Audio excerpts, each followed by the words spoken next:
Hey, hey, lovely people. It is your girl, Kia Simone. So I'm back. So I'm just gonna do a recap. So what do you guys do this holiday? I'm waiting for people to come on in. So my holiday, I did a lot of resting, I did a lot of reading. So I'm still reading my book, Men That Hate Women and the Women That Love Them. Yeah, very good read. So I've taken my time because it's kind of like one of those deep books, and it just like you analyze and stuff, and you just like, oh, yeah. So yeah. So I spent some time today watching the new movie on Netflix. Well, it's not a movie; it's a series. So Netflix has those series, and that's the thing we love about Netflix is because Netflix allows us to watch it all at one time. Now, who's a binge watcher? Are you a binge watcher? Because I'm a binge watcher. So that's why I couldn't watch Insecure because I wanted to watch the whole thing at one time because I hate being left waiting for a whole week. Like that's like forever to me. Like I can't. So true story. There's like 7 episodes. So again, if you have not watched True Story, you do not want to be in this chat because I am doing spoiler alerts. So at first I was watching it maybe because I was sleepy. I think I tried to watch it maybe Thursday night or something. So I put on episode 1. I was like, this not for me. I'm gonna turn it off and go to bed.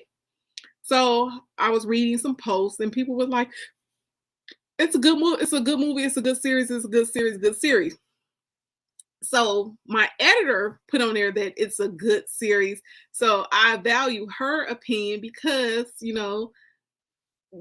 an editor and you have to be able to develop the story and have a plot twist and whatever throughout a book. So I was like, okay, well, if she said that the plot was good, let me watch this thing. Let me watch this.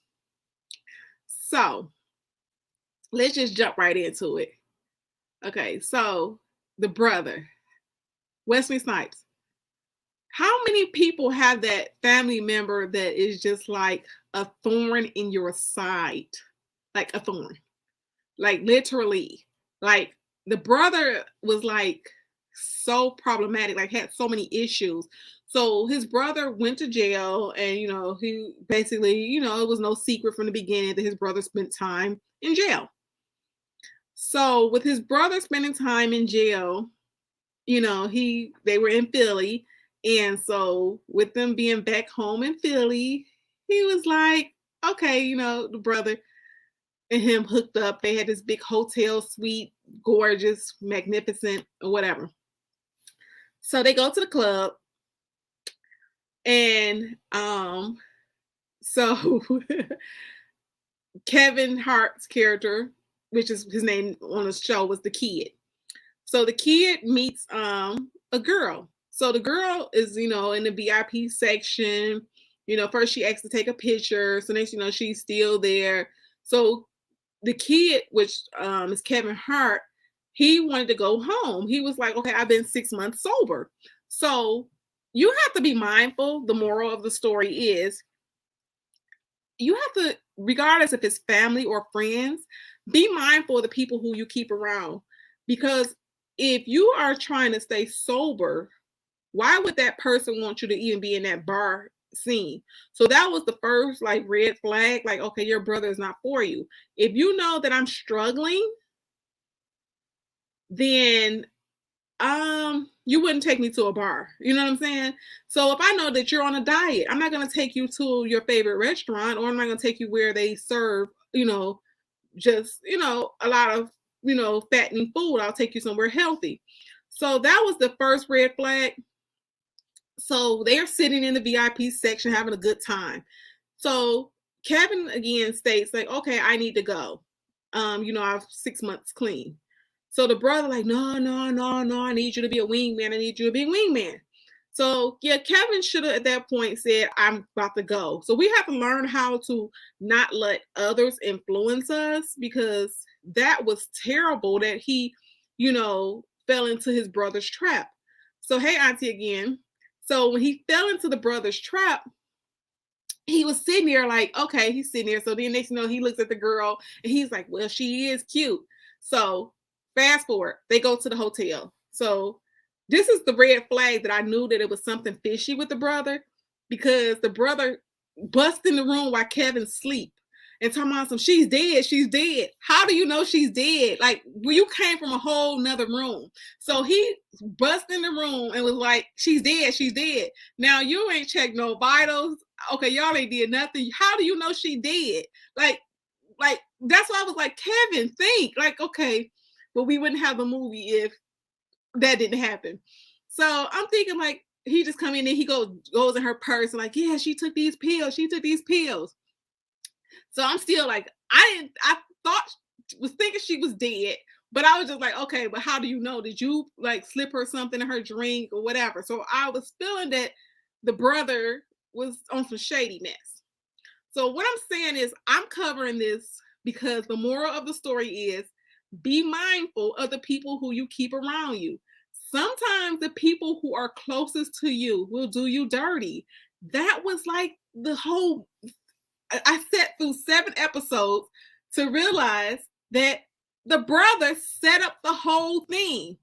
So all these other players was coming in, the fan that was overly over the top, that was doing all this stuff. Do you know the fan was like, basically the fan died for him. The fan was like, okay, yeah, they fell out because he did like, yell at the fan, and the fan, he used the fan to try to delete the video. So what happened was the fan caught the brother and him, because again, the fan was following him all around because he was the number one fan. The fan was following him around from city to city or whatever. So when they tried to dump the body, all of a sudden he found out that the fan recorded him dumping the body. So now he got to make up with the fan because he got to get the video back. So you're in this whole mess because of your brother. And Kevin actually ended up killing someone for real in the movie because the guys tried to extort him for $6 million. So it's just like your brother like get in trouble and he just think you have $6 million. And it just shows you again, this part brought me to like, I had a sensitive moment. So when Kevin broke down that, yeah, he's making money now. He's making a lot of people money now. But when he shared with his brother, like, dude, I was homeless. I didn't have all these things, but nobody knew about when I was down on my knuckles. So the brother just thinking that he could just like, make, Kevin do all his, he keep getting into trouble, keep owing people money and keep the brother, Wesley Snipes was a mess in this movie. So he just like, he's giving him a real moment like, bruh, you thinking I just have all this money? Yes, it was his brother. So the brother set him up. So he like, Kevin had a real moment like, bruh, you make it like my life is easy. It's not easy staying here. When I wasn't here, this is what happened. So Wesley Snipes' character was so shady that he went and killed the number one fan. Come to find out, Kevin actually ended up having a soft spot for the fan because the fan was real. It was a lot of backstory. So even when the fan, before Wesley Snipes got the fan killed, he was like, why do you like my brother so much? And the fan was like, your brother saved my life. So the fan was just sharing that when he was in his darkest moment, he was watching the videos for Kevin Hart because he was a comedian in the movie. So you never know like why people, are connected to you. You don't know who's watching you. So the fan was really like kind of wacky. But when you heard the backstory why he was so like over the top with Kevin Hart's character, the kid, was because he was like in a depression and Kevin's jokes took him through. So the brother still ended up getting him killed. I was like, the brother is scandalous. Wesley Snipes, this was not a way to come back because I don't know. You know how you had that character that you're mad at later on afterwards? You're like, what? You did all that. But to make a long story short, the moral of the story is even the people closest to you can be hateful. So throughout the movie, you could tell that the brother was jealous of Kevin Hart's character, because every time the fans or someone would come up to him, he would like make little comments like, it's all about Kevin, it's all about the kid, it's this and that or whatever. So you could tell there was some jealousy there. But you just have to be mindful that they always say, come into the room, announce something big, and watch the expressions, because everybody's not happy for you. So when you come in and just say, oh, I just bought a new house, I'm so happy, look around at the people's faces, because everybody's not going to smile. Somebody's in that room going to have a stank face. So be mindful. He couldn't see it probably because it was his brother. But again, the moral of the story is everyone is not happy for you. So this was just a perfect movie for, that realization that people that you keep close to you, because, maybe it was a history, maybe it was family, that you can't bring everyone with you, because his brother basically was his downfall. His brother set him up like, oh, well, 6 million is not nothing. But he basically tried to pin a murder on you. Then he didn't realize it was going to be a real murder, that you was going to actually fight the guy, because you was like, you're not going to take advantage of me. But, oh, yeah, y'all got to watch it. Even though I gave y'all the spoilers, you probably don't have to watch it now. Because I was thinking like, okay, is his manager in on it? Is so-and-so in on it? You were just trying to figure out how it all tied, but all along the brother was basically solo with his, people, whatever, but it wasn't nobody in Kevin's direct camp. Now, I was surprised that his bodyguard wanted the 6 million at the end. So his bodyguard at the end was like, how much did your brother? He said, I overheard. He said, close the doors. Like, let's keep it real. I overheard the conversation. You put everybody at risk. And if my girl would have got hurt, it was going to be a problem. So when the bodyguard was like, I wanted the 6 million, I couldn't believe it. But that might be a part 2, because maybe it's going to be something else. I think it's going to be another part, another season. Now, with that being said, do y'all remember the cord? The phone charger. So with the phone charger, do y'all remember when they showed the phone charger on top of the piano? Where did that phone charger go? Because you remember, he choked the guy with the phone charger. So is that going to be a part 2? Because again, Kevin was the one who choked the guy. So your fingerprints are on the phone cord. So I think they're going to save that for just in case they want to do a part 2. But yeah, it's not long and drawn out, because again, it was 7 episodes. But again, the moral of the story is there are jealous people around you. There are people that are waiting for your downfall, people that will betray you. And, they are not meant to be in your circle. Everyone is not meant to go with you. So that's all I have for this little live. I'm working on part 2 of my book. So I got some more heat for y'all. I don't know how long it's going to take me to write it, but I am back in the lab. So just in case you guys have not purchased your gifts for Christmas, shout out to Queen of Life Cosmetics. She's running a sale. She has a 50% off. That's Queen of Life Cosmetics. I'll put it in the chat.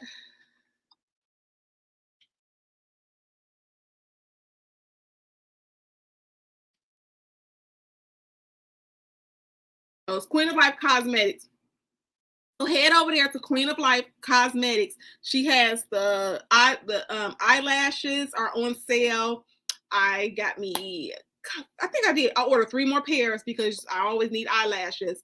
So those are 50% off. She also has the brow pencils. You remember, guys, I told you that it has the slanted, it goes on, I'm telling you, the slanted pencil goes on like butter. And she also put the little spoolie on the side. So make sure you get one of these from Queen of Life Cosmetics. They're on sale. I know you guys love sales. And again, this is a Black-owned business. So help out the, small businesses. She also has a new lip gloss. You can't beat the lip glosses. I think they were like $6 over there. So make sure you get the Queen of Life Cosmetics lip glosses. I ordered those yesterday also. Before I go out, my book is on sale for $9.99, okay, on Amazon. So if you head on over to Amazon, it's on sale. Buy your friends a copy. Buy the people at church. I mean, $9.99, I'm basically giving it away. When you're small or you're an indie author, you know, $9.99 is a giveaway, okay? Basically, it's not that I'm making a lot of money off of it. I just want to get my book into as many hands as possible because I know that my book can help someone because it helped me. If you watch any of my testimonies, you know that I've been through some things, and I just want people to feel like they're not alone. So if you know someone going through some stuff, get them a copy of my book. And I have another thing before I leave this evening. So if you know me or you've been watching my lives, my favorite character in the book is Zeke. Zeke. So I got some good news for y'all. Let me just come on in. Hi, Crystal. So this coming Wednesday, mark your calendars, December the 1st. Okay. Let me make sure I got the time right. So I will be doing a dramatic read. Dun, dun, dun, dun. And this guy, his voice is so, it will have you hypnotized, okay? So do y'all want to know his name? Who's going to be Zeke? I don't know if y'all ready for this, but the Zeke character, he's going to bring the fire, okay? He already has the script. It will be Wednesday at 7 p.m. Central, 8 p.m. Eastern. So if you're in the Detroit area, that will be at 8 o'clock p.m. So she said, Maxine said yes. So head over to Black Media. It will be the very own Corey Black. So let me see if I can find his page. Let me see. He's on, if you want to hear his, he tells, it's Black Made Media. So I'm sorry. I'll type it in the comment. So Black Made Media, if you want to hear his voice before, he does love songs. So he does like he reads the love songs in his like bedroom voice. And his name again is Corey Black. So go follow Corey Black on YouTube. His page is Black Made Media. So head over there and go ahead and subscribe to his page, like his page. He does reality TV reviews also, but he also does the bedtime stories. So again, I'm excited. Make sure you guys join the live because I think you want to be here for the live, not the replay, the live. Because Corey Black, I just feel it in my shanana that he gonna have y'all over here like, hey. I'm just saying because I picked a sexy scene, okay? So if you see my face, I'm excited. That's gonna be my next live on Wednesday. Wednesday we'll go live in the evening and give y'all something to, think about. So invite your friends because I know Corey gonna give it to y'all, okay? Until next time, peace.